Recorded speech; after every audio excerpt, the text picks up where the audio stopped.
Same same कितने मस्त लग रहे हैं।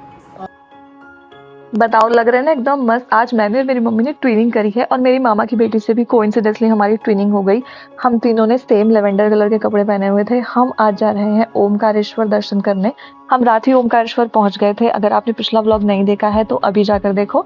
उसके बाद हमने रात यहाँ पे होटल लिया था बिल्कुल ओमकारेश्वर के पास ही।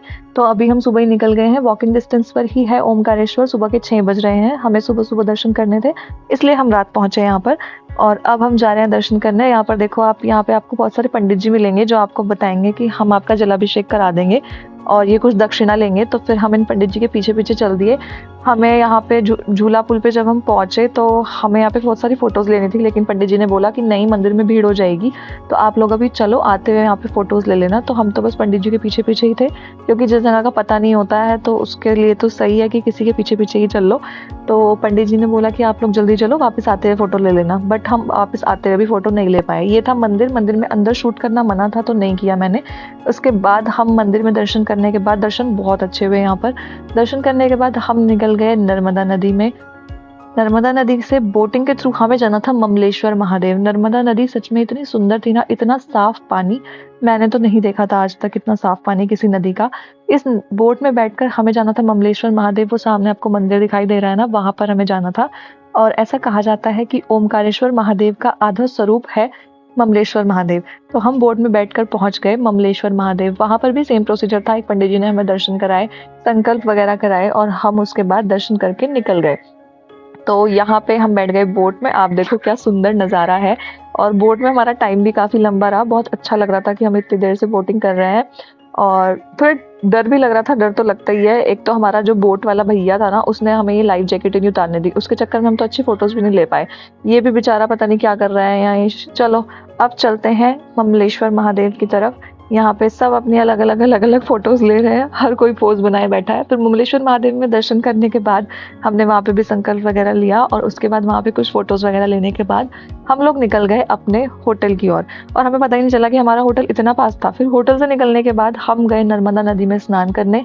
सबसे बेस्ट पार्ट था वो हमारे पूरे टूर का, क्योंकि इतना अच्छा लग रहा था ना उसमें नर्मदा नदी में नहाकर, मतलब बहुत ही सुकून मिला। नर्मदा नदी में नहाने के बाद हम निकल गए स्टेशन की ओर। आज हमारी ट्रेन है इंदौर जंक्शन से 5 बजे और हम यहाँ से लगभग 12:30 पौने 1 बजे के करीब निकल गए थे, क्योंकि काफ़ी लंबा डिस्टेंस था। लेकिन हमारे ड्राइवर को पता नहीं क्या जल्दी थी, उसने हमें बहुत तेज़ गाड़ी चला के लगभग 3 बजे हमें वहाँ पहुँचा दिया था। 2 घंटे में ही ट्रैवल खत्म कर दिया था। लेकिन हमने सोचा इतनी जल्दी स्टेशन पहुँच के करना क्या है, तो हमने स्टेशन पे वेटिंग रूम में मम्मी को, मौसी को बिठाया और अपना सामान रखा। और उसके बाद हम चारों कजन्स निकल गए घूमने। और घूमने के लिए हमें जो नियर बाई जो सबसे अच्छी चीज़ लगी वो थी 56। वहाँ पे 56 शॉप्स थी लाइन से। और आई थिंक आपने इसके बारे में पहले सुना भी होगा। तो हम रिक्शा करके पहुँच गए 56 जाते ही हमने खाए सबसे पहले गोलगप्पे। वहाँ पे बहुत सारे ऑप्शंस थे, लेकिन हमें तो गोलगप्पे ही खाने थे। 4-5 दिन से खाए भी नहीं थे, क्रेविंग हो रही थी बहुत गंदे वाली। तो गोलगप्पे देख के तो फिर रुका ही नहीं गया। यहाँ पे टोटल 56 शॉप्स थी, अलग अलग आइटम्स थी यहाँ पे फूड की। और यहाँ पे 1-2 क्लोथिंग्स की भी शॉप थी और सैंडल्स वगैरह। मतलब वो बहुत कम था, लेकिन खाने का सामान ज़्यादा था। सब कुछ तो हम नहीं खा सकते थे, क्योंकि ना तो पेट में इतनी जगह थी, ना जेब में इतना पैसा था और ना इतना टाइम था। तो हमने सबसे पहले गोलगप्पे खाए, उसके बाद हमने वड़ा पाव खाया। वड़ा पाव मुझे इतना कुछ खास नहीं लगा, मैंने फर्स्ट टाइम खाया है। ये दोनों हमारे भाई अभी डिसाइड ही नहीं कर पा रहे हैं कि इन्हें खाना क्या है।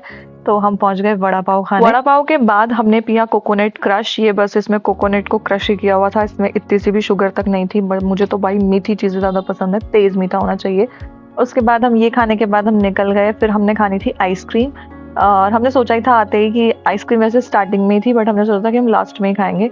आइसक्रीम खा के हम 4:30 अराउंड वापस स्टेशन पे पहुंच गए। वहाँ जाके हमें पता चला कि हमारी ट्रेन भी लग चुकी है और ट्रेन में एसी चल रहा था। तो हमने सोचा फटाफट यहाँ नहीं रुकते हैं, जाके ट्रेन में बैठ जाते हैं, ताकि हमें यहाँ की गर्मी से भी हम बच जाए। फिर जब ट्रेन चली तो मैं जाकर अपनी कज़न के पास बैठ गई। वैसे तो हमें बहुत कम मौके मिलते हैं बात करने के, क्योंकि हम फ़ोन वगैरह पे बात नहीं करते। हम जब मिलते हैं तभी हम 3-4 घंटे बात करते हैं। और मतलब जितना भी टाइम मिले हम उतने टाइम बात ही करते रहते हैं। 3-4 दिन से तो हमें टाइम ही नहीं मिल पा रहा था, लेकिन आज हमें टाइम मिला तो मैं उसी की सीट पे चली गई। हमने वहीं पे बैठ के खाना वाना खाया और हमने रात को 12-1 बजे तक बातें करी। और अभी सब खाना खा रहे हैं। तो जब सब सो गए उसी के बाद तो हमारी असली बातें शुरू हुई। मेरी सीट वैसे सामने वाली थी, बट मैंने आधा रास्ता तो इसी की सीट पे बैठ के काट लिया। और सुबह 6 बजे हमारी ट्रेन पहुंच गई दिल्ली। यहाँ से हमें अपनी अपनी डेस्टिनेशन पे जाना था सबको अलग अलग। तो अभी तो मैं दिल्ली पहुंची हूँ और मिलते हैं नेक्स्ट व्लॉग में जब मैं कभी बाद में घूमने